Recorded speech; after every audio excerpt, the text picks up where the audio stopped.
সাহেব, আমার বইয়ের আদেশ যেমনি করে ঘর থেকে বাইর করে দিবেন, এই অন্যায় বিচারটাই ন্যায়ভাবে করে দিবেন। যদি অন্যায় বিচার করতে হয় তাইলে তো এটা দিতে হইব।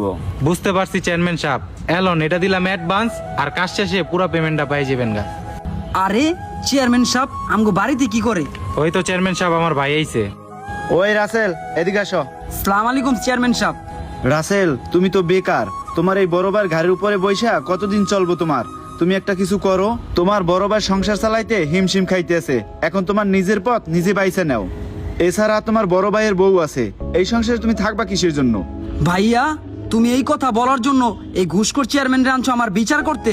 এই বিচার সালিশের কি দরকার ছিল? এই কথাটা যদি তুমি আমারই বলতা তাহলে তো আমি এইভাবেই চাইবা গেতাম, আমার কোনো বিচার সালিশ লাগতো না। এই বেটা, তুই চেয়ারম্যানরে ঘুষখোর কস? আর ওই মামুন, তোর এই ছোট ভাই অপমান করার জন্য আমারে নিয়ে আসছো?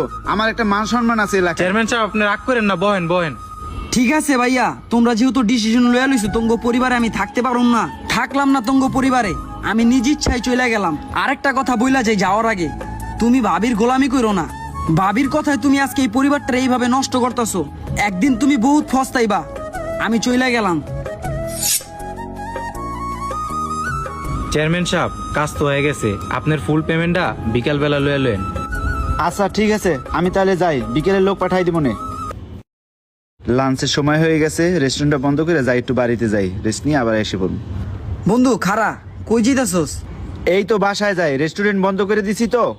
বন্ধু তোর কাছে যাইতাছিলাম, বুঝছস, আমার বড় ভাই চেয়ারম্যানের দিয়া বিচার করায়া আমারে বাসা থেকে বাইর করে দিছে। বন্ধু চিন্তা করছি চিটাগাং চলে যাবো, ওইখানে আমার এক খালা থাকে, তো ওইখানে যাই একটা চাকরি বাকরি করুম, ওইখানেই থাকানোর চিন্তা ভাবনা করতাছি। তুই আমার 1,000 টাকা আওলাদ দে, ওইখানে চাকরি বাকরি কইরা বেতন পাইলে তোর দিয়া দি মনে। আর দোস্ত, তুই চিটাগাং যাবি, ওইখানে যাইয়ে তুই কাজ কাম পাও না পাও ঠিকঠাক আছে? না না না, তোর টাকা টোকা দেওয়া যাবে না। তুই যাবি চিটাগাং চলে, তারপর তুই কইতে দিবি টাকা? তাছাড়া আমার কাছে এখন টাকা টোকা নাই, রেস্টুরেন্ট বন্ধ করে লাইছি। তুই যা, আমি যাই। মানুষ ঠিকই বলে, বিপদে পড়লে মানুষের আসল চেহারা দেখা যায়।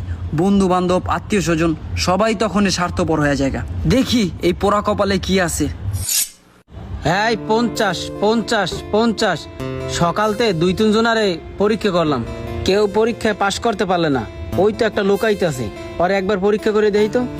ওই লোকটা দেখতে আছে এই ফাঁকে টাকার বান্ডিল এই জায়গায় রাখি। কি রে, টাকার বান্ডিলটা ওদিকে রাখতেছে কে? এই যে ভাই, আমারে ভাই, হ ভাই আইতাছি। ভাই আমার একটু উপকার করবেন, এই জায়গায় একটু দাঁড়াই তৈব, আমি একটু 1 নাম্বার করে আসবো। যান অবশ্যই যান।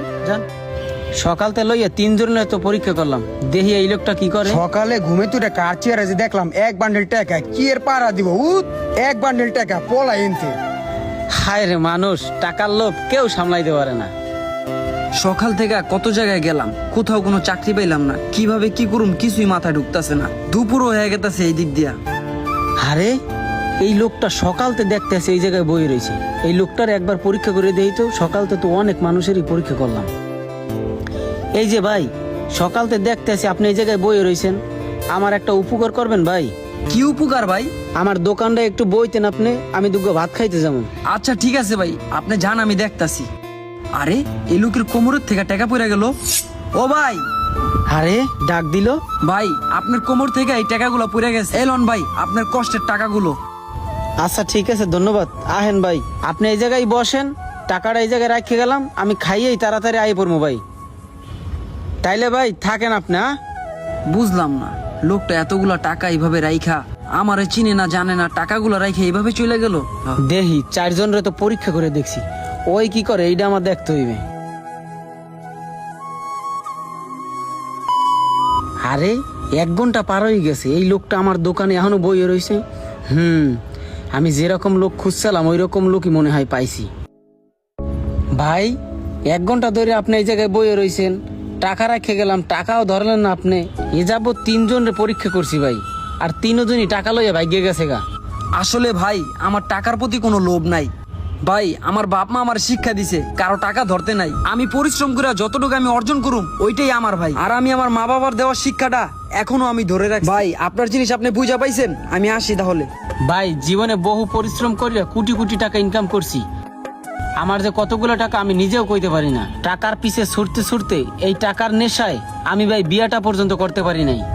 আপনার মতো একটা সৎলোক দরকার আমার, আমার প্রতিষ্ঠানে ম্যানেজিং পোস্টিং আপনার একটা কাজ দিতে চাই আমি। কি বলতেছেন ভাই? একদিনের পরিচয় আপনি আমার চিনা ফালাইলেন। হ ভাই, আমি একজন সৎ মানুষ খুঁজে পাইছি। আপনি আমার পরীক্ষায় পাশ করছেন, চলেন তাহলে। ভাই, এইটাই হয়েছে আমার প্রতিষ্ঠান, আমি রেস্টুরেন্টের ব্যবসা করি। আজ থেকে আমার এই ব্যবসা আপনিই দেখাশোনা করবেন। ঠিক আছে ভাই, আপনার পোশাক আশাক দেখে বোঝা যায় না আপনি এত কোটিপতি। ভাই, ওই সেলিম ভাই, আমার একটু খাওয়ান দেন না ভাই, আমি 2 দিন ধরে না খাওয়া। ভাই দেন না ভাই। হনো মিয়া, তোমার আর বাকি মাকি দিতে পারো না। তুমি আগের টাকা পরিশোধ করো, তারপরে বাকি নিতে আইবা।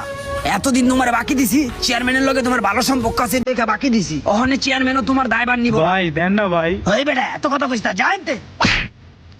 অনেক দিন পর নিজের এলাকায় আইছি। আরে এটা আমার বড় ভাই না? আমার বড় ভাইয়ের সাথে এরকম করতেছে কেন? হায় হায়, যাই তো সামনে যেয়ে দেখি বড় ভাইয়ের লগে কি হয়েছে। কেউ আমারে বাকি দিতে চায় না, আমার কিছুই নাই বলে। ভাইয়া, ও ভাইয়া খারাও তো, কি হয়েছে তোমার?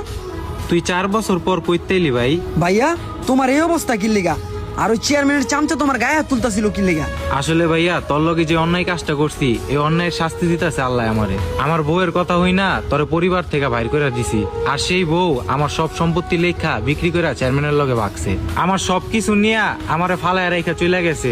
আমি পুরা নিঃস্বরে ভাই। ভাইয়া আমি তোমারে আগেই সাবধান করছিলাম, ভাবির হাবভাব বেশি ভালো না। এটা আমি তোমাকে বলতে গেছি আর তুমি আমার ফ্যামিলির থেকেই তাড়াই দিছো। যাই হোক ভাই, আমি তো এখন পুরা নিঃস্ব। তোর কি অবস্থা ভাই রে? ভাইয়া ওই দিন যদি তুমি আমার ঘর থেকে তাড়াই না দিতা, তাহলে মনে হয় আজকে আমি এই পর্যায়ে আসতে পারতাম না। আজকে আমি একজন সফল বিজনেসম্যান, আমার এখন বিশাল বড় রেস্টুরেন্টের ব্যবসা আছে। আচ্ছা যাই হোক ভাইয়া, তোমার আর এখন রাস্তায় রাস্তায় ঘুরতে হইব না, তুমি আজকে থেকে আমার সাথেই থাকবা। দেখছো ভাইয়া, আজকে তোমার এই বিপদের সময় তোমার এই ভাইয়া তোমার সাথে দাঁড়াইলো। কই গেল তোমার চেয়ারম্যান, কই গেল তোমার বউ? মানুষের